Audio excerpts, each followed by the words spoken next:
mikrofonen. Hej, här mikrofonen. Ett poddvarp nu ösniga video som släppt bönmåna. Poddvarp har framvis sina egna hemsidor av mikrofonen FO, men kommer ösniga ut i samstarve vi tøyendatjänsterna lokalt FO. Och här tror jag att jag nu välkända socialmedier och video och poddvarps plattformar.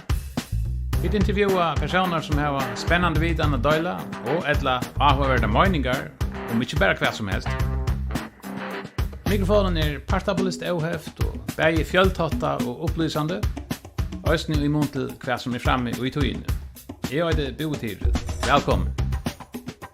Och jag har första episod av videoutgåva av poddvarpen om mikrofonen. Hittar vi Finn Jakobsen och Magen. Han utbyggd som elektromekaniker och sterkströms verkfröinger och arbetar i många år av SEV, först som verkfröinger och sedan som teknisk stjör. Så för han starv som teknisk stjör av Magen, här han i 2020 gjordes förstjör. Under hans löslo Magen vår rättligt skönligt innan vindårskå, och stjörans allmänt åraja främsta uppgava röstning att trycka att Magen hade fram som en sterkur orskevoidare i färgen. Ösni att han har ett nuslan av olje som brännjävne och ena för vantande minka ner i ånche. Servicestöjnar färre i framtiden helst att det var flera imisk brännjävne att bjöa äkfören, spår Finn Jakobsen. Och vad vi vill tjänasto tog Magen här fyra stig till att röjna näka nytt för det.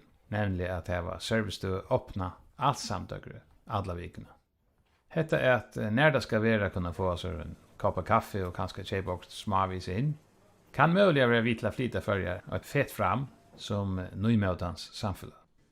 Magenstjauren hever en brännande ahua för orskospårningen och sier öst sin hoksan om ta grön och tillgångna. Om imiskar orskokälter och tojande ätligt mottakas i hesen samband. Bäge tacknliga och inte minst futjarliga. Vi börjar vid att spyrja om hosgott att här var uppe för 20 tjej.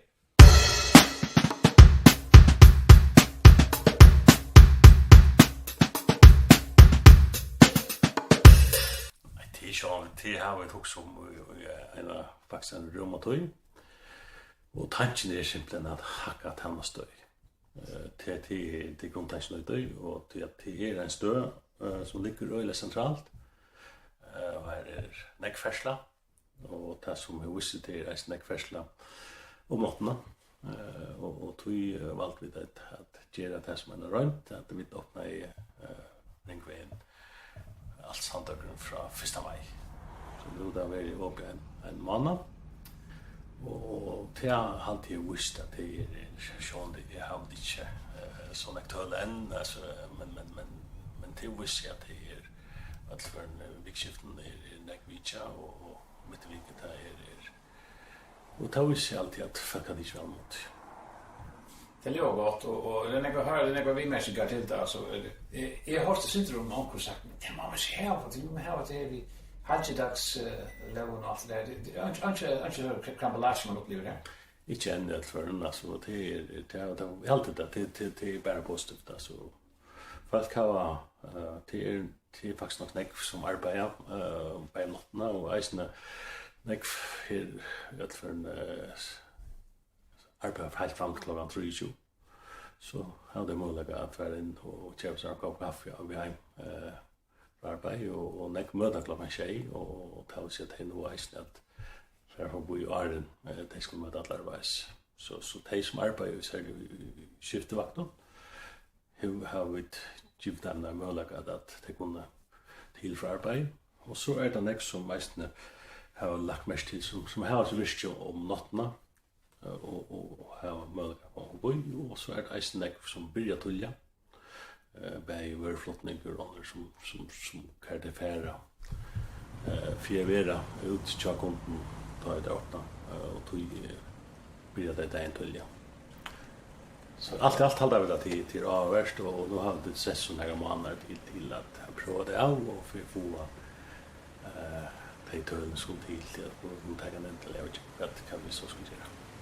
Det är väl sagt hans syndrom kontrast till som också corona tog i allt liksom start nya så när för nu knappt är man ut och man säger nej, det är bara upp istället. Ja, alltså corona är så där vi utfordring som för dem alltså särskilt har vi man har rakt det av starfölsen här i så där allt och det finns nu och men jag hade det här och ta visst att det är öliga flexibel och ta bli väl till och hette ju visst att för att visst man har inte väl för att inte väl mot så men vi det med alla tunna på reaktioner och ästen de tullen och det vi kände och kostade alltså.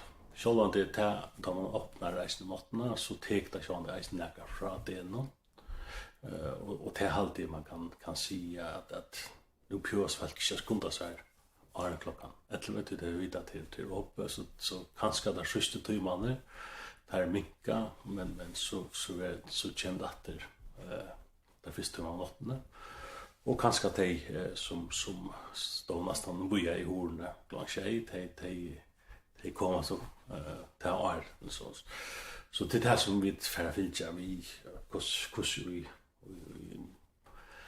brötningen mer från att det blir stångt matna till att råka sånt. Så kommer det in upp annars vis nu. Nej, det är självande vi är en parsa av en isländsk samtidigt och här i Ryssland är man runt i några år.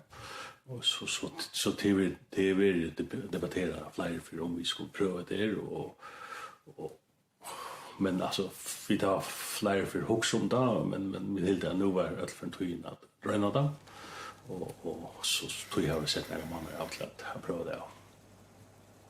Och skulle man sagt att var det några skäl som gratis så lovar man så var undantagslöjt den här sorten.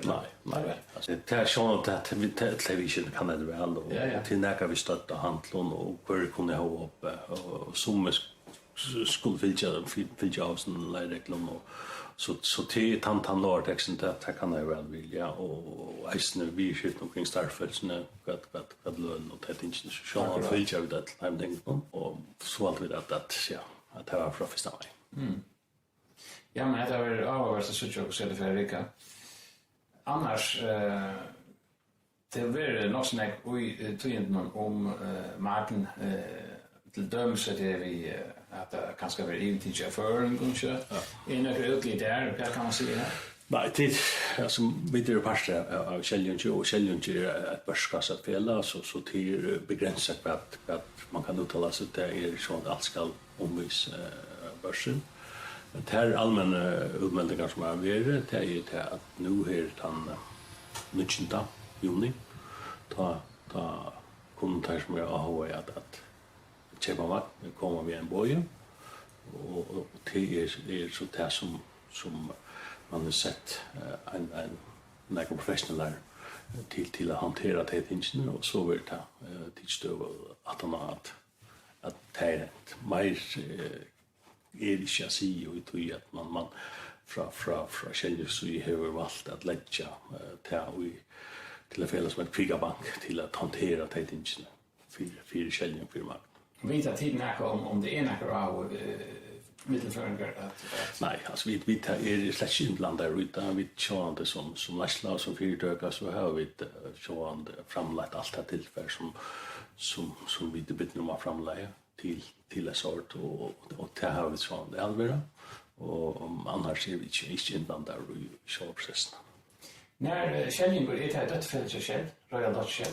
Nej, alltså det så är så att Magn är ju det gamla förra Shell. Ja. Och det var så en part av Shell och faktiskt var det dansk Shell som åtte förra Shell.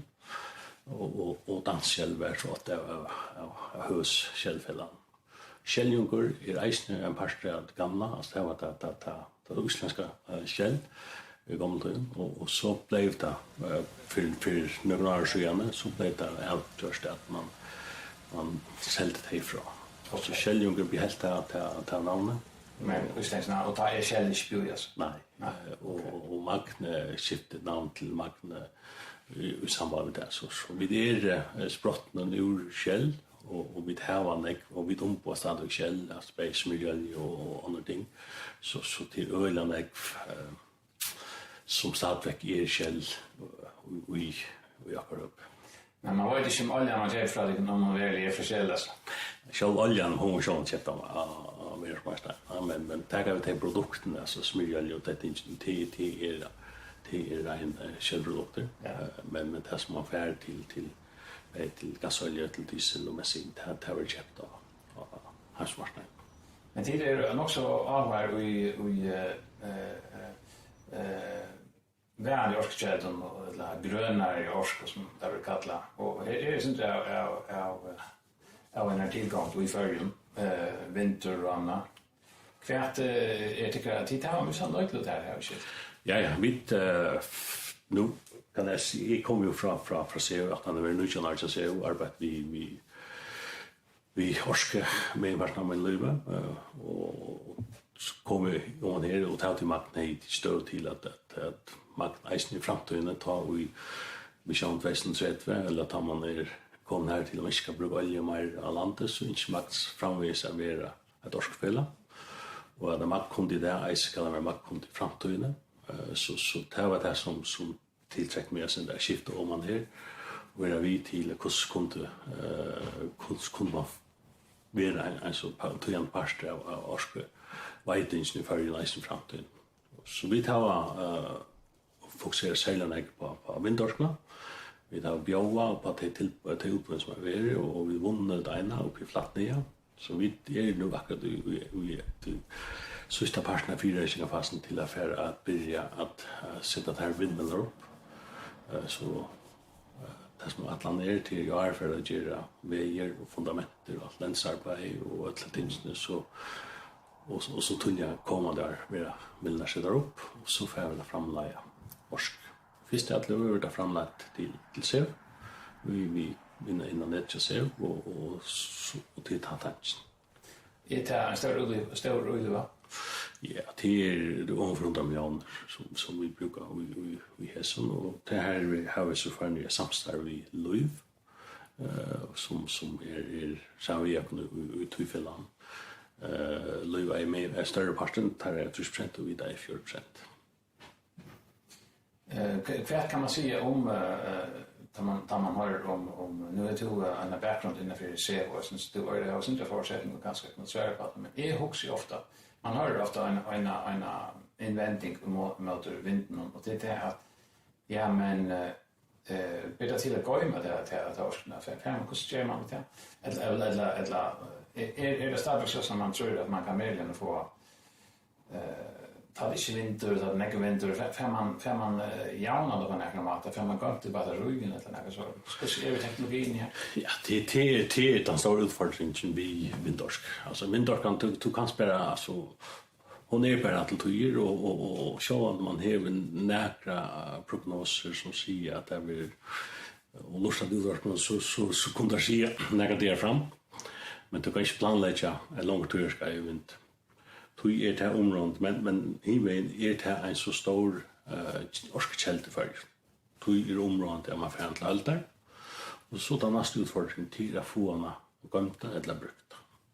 Och till det som är hänt en stor utveckling.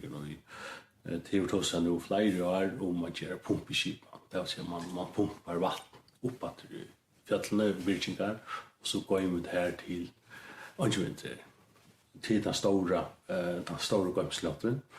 Så är det batterier kan man kan gömma det i Sörskai, alltså till så att man fördriva det ut där man gör orskarna. Och här så jag den öle stor utveckling. Det är ju i orskegömslon och isen ut har alla elbilarna kommer vid kursen batterier så det blir en öle batterikapacitet på sikt. Som kan vara vid till att gå in till att ta orskarna som framlagt av vintern och så att här var näka att ge ut av vintern. Men det som området och det som man har hållit sig vid helt en elskipan hon kan inte bära standa av ett orsk. Vindorskan är fin och hon är böjlig och hon kan bita sig vid och ju mer vi utvecklar och ju mer vi brukar ju större part kan vintern vara. Tog området och det som arbetet som säger att man har vattenorsk, man har orskkällreist. Området nu är oljan stadigt en tojan parter, men oljan kommer att vara det som vi kallar back upp och i skipan så är det inte annat så kan man alltid tändra motor. Och tog är det viktigt att man har en sammansättning av orskekjeldon, så at man kan levera de orskene som brukfyr til en kvartøy. Nu vi tar som batteri, alltså så också är det som du tar med in att jag sa att jag känner mig och beskriver om det möjliga att det blir så mycket elektriska bilar att men man har inte ordentligt med kontroll av kan man ska säga vidare så kommer gamla elektriska bilar. Ja, det är inte per se tycker jag tror men det är också mer när som till hur sig också östigt det är dina tankar omkring det tingen alltså allt det som du blev så batteri att det är färdigt. Är det en solprojekt då? Eller är det en avgörande? Nej, alltså nej, alltså men man ska ha en mening om det och inte minst myndläggande må vara fram i skån och säga vad gör vi vet. Det är som bara lätt stanna till. Så ända det sannolikt chatla eller en GRF och så för brännstövnar eller få brännstövnar trupplägga vad gör vi vet. Och tog det öl område av myndläggen här en mening om det. Så läs att man tacklar det på förkan. Så man hickar efter kad bilframläggaren gör så vet jag inte allagt time att framlägga bilar så se hur ser det alltså och där ser man att flera av dem så är det ganska europeiska här var nu se att så snack procentpart av bilen kan återvinnas. Det har sett till aluminium till men batteriparten ju eisen en ölja samsett ent imskon kemikalier och raststoffer och det tingen som batterien kört av.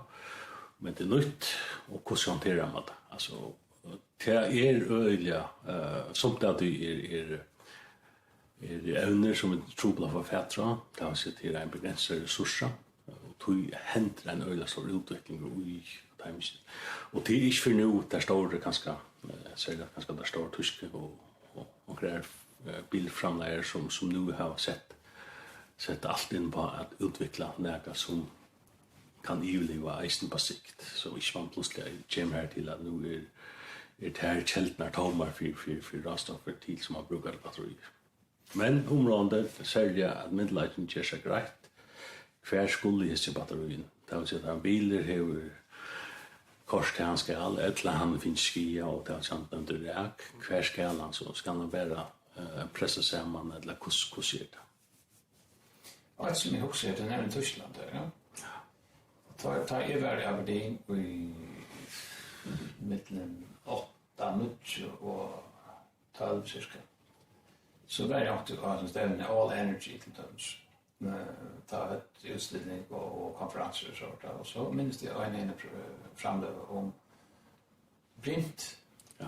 Att tar tysk och bilframlövarna samma vi om myndlägga och vad det nu är. Fyra då alltså distributionsplan och så pilotprojekt och man kan satsa på det. Det är väldigt taget så ska 12 räkning i att ordentligt framlövarna. Nu så är nöjliga och tog inte att det hade sett att vi skulle snägga miljoner vet det. 60 miljarder alltså jag minns inte beloppet alltså. Alltså så Tyskland att det skulle göra distributionsnät. Det inte alltså. Nej. Nej, det så att det är förskälliga möjligheter där. Ja, alltså och titta till och ta vi spärr el. Alltså och till då gör det alltså att tek man törven alltså här är vi så tar vi som man säger det som blir vi är det är gamla källfälla vi har stadig kontakter till käll och här har ju nekostöj i Europa och till här händer nek hur svär framtiden hur kommer framtiden syns det så ut och här är det hvis vi inte är synd att det så har man haft vi hade ett skifte mellan blyja och blyfri bensin för arrangerna. Det var så och så är man diesel och alltså man har haft fler produkter in i nästa och därför är det framtiden. Därför möjligt att köpa brint, kan köpa bio diesel där vi utvecklat nekv var utveckling innanför att få att det bränner vi har där till att vara lösande renare vi tillsätta det som är biodiesel och det tänks nu till personer när man inför sin produkt. Så det man vill jag vi alltså hvis vi skulle sälja brint så må jag snarare brintbilar till brukarna. Och här med brintbilarna kommer inte för produkter så det är som ofta hos då som det hönan och kvätchen fisk och det tänks men helt sikkert brint verer en stor orskbær i framtiden. Det ganska dårst enn av framleie brint, men hvis man har en ekko orske, så det min orske som man skal køyma, så eisen en løsning her, man gjør det til brint, og så konverterer det til orskene til det, og så bruker det. Og vi får suttja her reisen at det kanskje konkurrensen elbaten. Det et prosjekt som hører akkurat nå, hver utan baten egentlig som hører kanskje sikte på brint. Så derfor er det suttja helsik som framtid. Så kanskje de som bruker diesel der, kører nekvar kilometer, de får kanskje ha derfor er passet bedre til å ta hjemme kører på brint. De som bare bygger i en boi eller kører stutta tegner, de får kører på el, så man får oss ut i framtiden imiska løsner, alt etter hva tørven er. Så det er naturgas eller biogas og sånne hva som man kan sitte som driftmiddel til bilar så det är just sälja till större bilar alltså lastbilar och bussar och det är inte att för den första att var man chim kanske ut till det helt 100% gröna att här blir testmodell LNG och flotande gas och det är med el från Ryssland för tidigt och kanske färjorna i samfärdseln mittelnationer där man över det som man kallar för punkt till punkt. Så kan man ha tankar vid gas och kajen här som man får fyllt av. Det är ganska trubbelt att säga man kan föra Barentshav utan olja, men det är tidsspårning att framtida brännen nu är. Men det är flera och helst det är sådana som vi vet väl vi att framtida så det är som att det är färska så att det var först. Ja. Tan orskan till framlägga till metangas det kräver. Ja, det till mellan det och tar framlägga sin hita och så som går till eller i hamn och det kan alltså vara där för att framlägga flotande gas så att det kan bliva en parster av leveransen alltså. Och till det som är området det är att finna bruka det orskan här vill och omtjänarna så att hon kan brukas alltså där är el brint gas eller vad det är. Det är också slående i förrän att allt vatten vi tar vid omtjänarna här och att han är arealen i här och så där vatten i köllen det räknas ut vi det är med det här och det sagt ju det så är det för som är i förrän att ofta när det kommer vatten i köllen alltså ja. Och så tar man så kvar för på AI och såna så vet man det att det är näck man har faktiskt en AI så det vet jag det var fisk. Då har det näck mängslukt där tror jag att nu har man lagt i vattenårskarna men här är alltså tanken är att det är sagt så till det naturligt tanken det också det är rätt att ta det räknas så näck man har så nego vatten. Ta är det ganska omöjligt att få utnyttja det skulle man tro. Lorsko. Men jag får vatten, jag får en pumpskip alltså det som är uppåt. Det är ganska nog stort spännande avgörande. Det är negativt också. Ja, alltså och till det alltså nu är det 100 år sedan att första vattenverk kom för Solbottne.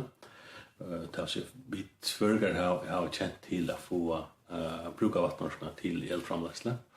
Så till nekorrenter och i landen till det. Och himmen är det så att säga att årstiderna är imiskar. Det vill säga att det är sommar kan lyda räkna. Det vill säga ta hem till lilla framlägsle. Och vi har kommer vara imiskar, alltså likta vi nekom frost så kommer lyd i bridging annat det vill säga så mycket från vattenlägsland. och tog det där mixen mitten och det där som man alla dina ska må hålla sig till det att det här orskskällen här. Vi tar en ekvar vinterfärg och tog man ta gagnitas så skilla gott som möjligt. Men vi kunde inte bara fullständigt avtarna sitt upp. Det må vara kilo. Vi tar en ekvar ström i fyren chocken. Och här är det verkligen att man se att få orskna på strömmen att med Västman och sånt där. Och så är solen, hon kan bidra en ökron. Och här är det särliga vattmarskan som förleverar det centrala och ut i att färman är välvirkande punktskipa. Så är det fast lite, du ska man lite vatten, 100 meter, 200 meter fjäll. Det kostar reisende. Så det är inte så att det är till bojligt, men lite vatten 100 meter upp eller 200 meter fjäll, det kostar. Men av till att vinterskan är ganska bojlig, ger det möjligt att man fär framlagt eller gått orskna i öronform att nu i vattnorskna eller brint. Och tog rummer där man är öppen och man hickar efter imsmöla, inte läser sig fastan. Men att man finns vid och man fick rätt att det är kan vi gängre utveckling. Det är inte med allt. Nej, allt är ju det är åren med att se kan ha en ägg och det är väldigt spännande. Så är ett spännande verkskatland som att Seawave. Minst allt. Och det är som man säger ölorska i allt ta. Det är speciellt samma vi Henrik Jakobsen gamla landsföringsjurist så det är vi timprojekten och flera gör Altan är bara alltså det ska inte näkra kilometer alta kampet till att försvinna kom.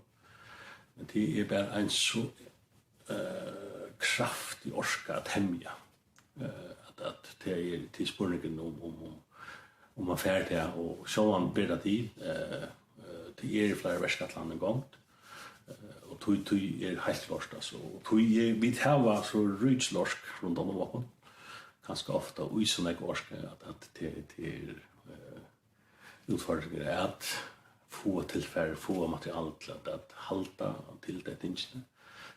Då ska man bruka alla det rent man har haft bäj för sig och för öron via att hantera det inte. Men allt alltså tant där man häver näka som blir till som helt till så får det snägorsk för allt. Nu får jag också alldeles som brukar här insynsborningar ta oss om elorsk och elvojting och så. Nu är det du arbetar så långt men du har säkert tankar om stingen och östen och tid är det ganska en som kommer vara en aktör innanför det. Nu vet jag inte hur det ska vara i framtiden. Ja? Men en snedlig trend som vi har över i Europa de sista 20 åren det är att man har privatiserat under förelse eller under argumenten att vi får ha bättre kappning där bättre brukar. Men det överträtt, alltså orskprusen är fan upp klimmas alltså. Vad är det som gör det? Och är det här utligt för att det här samma händer i färgen? Kan det också dummas till sig? Ja, det är helt klart. Det har varit ganska några avhältigt tillfället. Alltså, hur man gör det? Alltså, helt klart som och det har vi sagt allmänt och det här på stadig att säga att viss skipan är som det är där. Och tan Ryssland, det har vi säga att han stötten av sig och han Ryssland av elbruk för så är skipan som det här var vi ser det perfekt. Att det är monopol till ett fälla som äger framlägstavlen som är nät, det samma som är nät och det som servicerar kundan. Men tanken vi att vi skulle fördubbla eller tredubbla elnösslorna. Så spalt jag själv att så börjar det att bli för störst till att kunna rymmas innanför sig. Så har löst en för mental uppgave alla så är och tog spårningen tar man ska så mycket lever så näck. Så spårningen nästan. Och tar det området att hvis man bara liberaliserar eller privatiserar för att göra det och man ska betala flera firmor och det blir allt bara upp till privata att bestämma prisavsättning det är som blir det dyrare. Men himin hvis du så hittar efter Vision 2021 det agera för jag grön. Det kostar minimum 6 miljarder, kanske 20 miljarder. Och till bara stadigvæk bit halvtrustus folk som byggfärs som skulle betala det. Så annars kvart kan man färra och bya dessa pengarna från land. Hon tar sig att till att det är halvtrustus folk som skulle betala det. Så nätt att värdera halvtrustus upp i 20 miljarder så kan man säga att förföring ska betala det här för att det ska bli grönt. Okra tillgång är till det helt jag säger, hvis nu man inte leder upp så läs att SEV för att framvisa är den viktigaste aktören i snöra SEV i nätet. Man färna sådana och gåva kapping av framlässyne så läs att flera fel kan komma in och framlägga i kapping och att man fär kapping av sölsyne så läs att och det som vi tog sig till att hans reimer som vi framlägger av okkara miljon kommer vi sälja till okkara kunder. Så fär man tanten med mitchen som ska till. Och det är sjående en begränsad marknad och det ska det vara kilo. Men vi där sätta, alltså vi där sätta i flera öron som flåfärslan. SAS och Atlantic där kappast och vi där sätta teaching vi skiften vi där sätta telefon vi skiften ta för till det och kall och nu är man allt det där där kappast. Prisen är kanske där så kanske men där för nyer men tjänastan det finns det andra produkter. Och tog det ska man inte vara vänlig för det men himin är det öl område där så sitter och hittar eller det sitter hittar nu vet hur man ska sunderskilja sig. Hvis man bara ska nyleda och att man inte huxar att det ska fortsätta och att det ska bli för dyrt. Det är den stora avgörelsen ut i att hvis man umynda sig att kommunerna för att sälja sig ut till en EU-pris det ska tas att plus hesa 8-20 miljarder ska brukas och i sektorn den nästa 15 åren så är det dyrt. Det är konsumenterat finna av att halta kostnader så länge ner som möjligt så är sett till livet tjocknat till ner.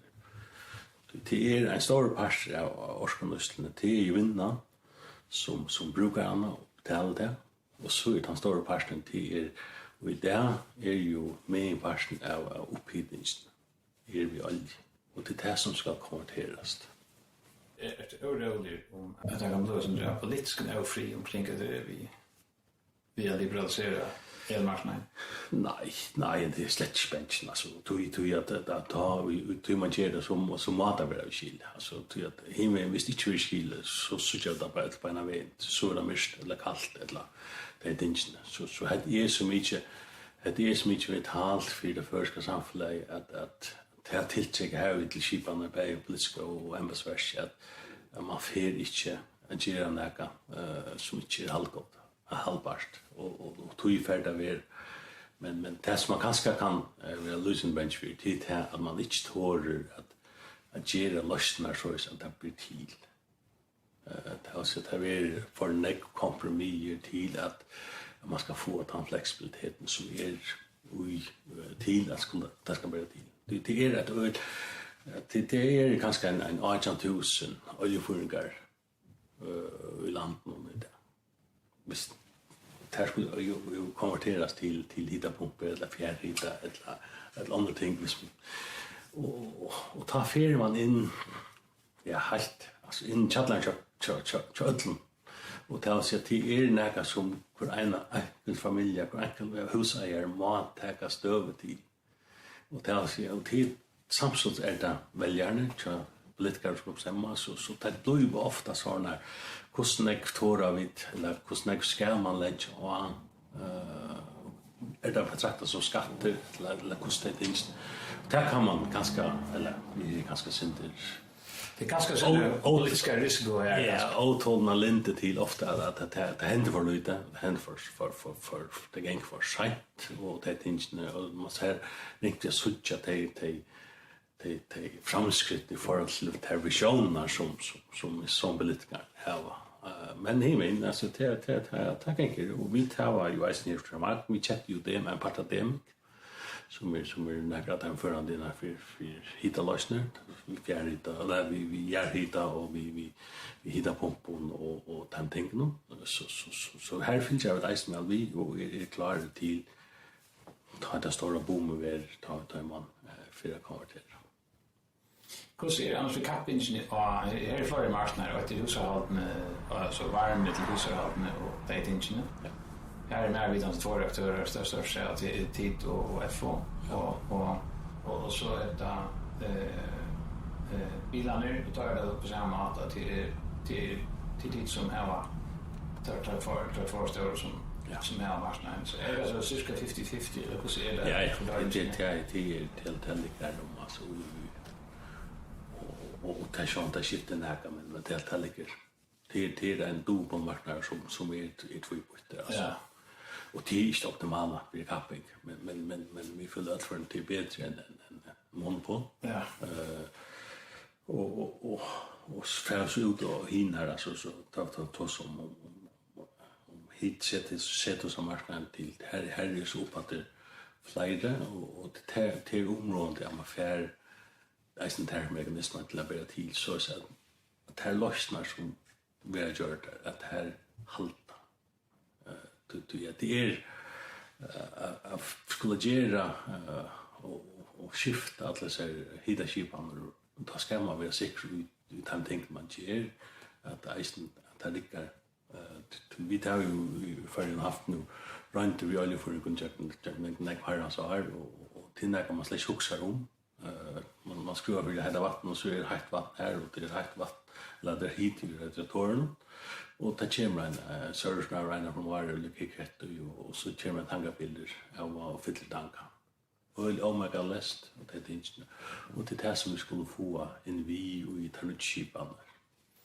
Alltså det är väl också en risiko är att tandstabiliteten alltså klarar man att bevara han alltså nu att det är så väl fungerande tekniskt och väl inarbetat och en slinker i vassen och nu får man skifta knapplen så långt cheta så det kan man vänja för ja. Ja, tu må atlas ting som bäj speech regelger och det ting allt det som men det fyller ju väl vi och vi det är också största apparat som ska fylla vi som ska ge efter synk på kramat. Ja, det kommer ju så för så tror jag det är spännande alltså och det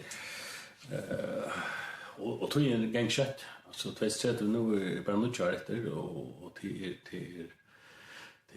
man stadig spelaren alltså det enkel för sig vi tror vis man ska hålla sig till målsättningen men hiven alltså och där blir det sätter eller 35 till är inte stor skärgen mest viktigt är att ta i mig för gott och ta i kavlage blir rutla alltså ta mamman blir säker ut att det som görs det är inte för lands så ju för lite kan för embassversion och för alla de instanserna som är mer avvisning man vet kan kosta ner. Akkurat så det fungerar ja. Ja, men räknar det så vi att tycker fel är marknaden för bil eller avspelbilarna. Jag tar för östern göra servicestationen här till östern för det här var uppe för stämma. Ja, det tycker vi alltså till helt naturligt alltså att under jetter och finja vi och kommer vi så in och i kastet alltså det är helt naturligt och det tar vi ju under väl motor och tog det som ger mig spännande och den mission och det att man har några kapacitet och man har några att bjuda och kassa alltså ett som är där och han bra det kanske säger att det är unga som kanske brukar sen något av det man men hiven brightest nice när arbetsmarknaden och när där och det flexibilitet som vi just tänker alltså vi kanske flera som arbetar och nätman arbetar kanske i en nära 2 år sedan en bit är i här i Färjön och tar sig till det blir så otroligt mer flexibelt och öppet och det är inte så bundet långt. Då jag var vuxen upp, då var det ju och lortade tydna mitt. Det ska vara frier, man lortade det och det var att han nutchastreamer som är. Det här tycker vi att alla flesta, att för de lortade det ut av det få det öromet. Det lortade ganska ut av köknen, telefonerna eller andra ting, men och det här som vi såg allt, det brötest. Och det här som vi tränar bara att tillägga och att jag kom någon till bästa service vi kunde. Onkel säger för några år sedan, jag vill säga att det kanske vad som heter 20 år sedan, att ja, men det kan ju bli till havn. Det blir nog så mer metropolitanskt alla vägen ner, alltså några kaféer och sånt där, internationella stöder det. Det är kanske ännu ett steg eller en utan vägen att det är mer tjänster. Ja, jag har gjort det så. Och nu så Eisentunneln är det alltså jag säger det tar bara ett kvarter kvar runt av garden nästa det så det blir parstra och så. Akkurat samtidigt gym på i. Ta sina grejer här och så ja.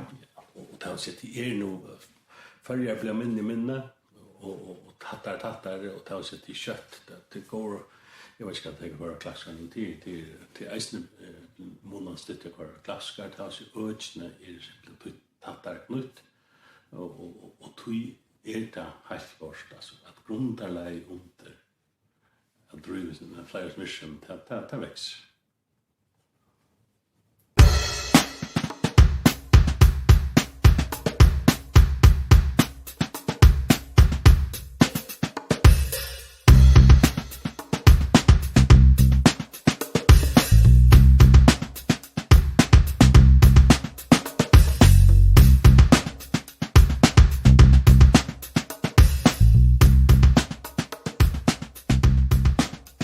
Hetta var så tar vi tatt og i mikrofonen av Hesson sinne. Lånande finget i neckborsjur. Takk for at du lurte av. Vi var atter om en av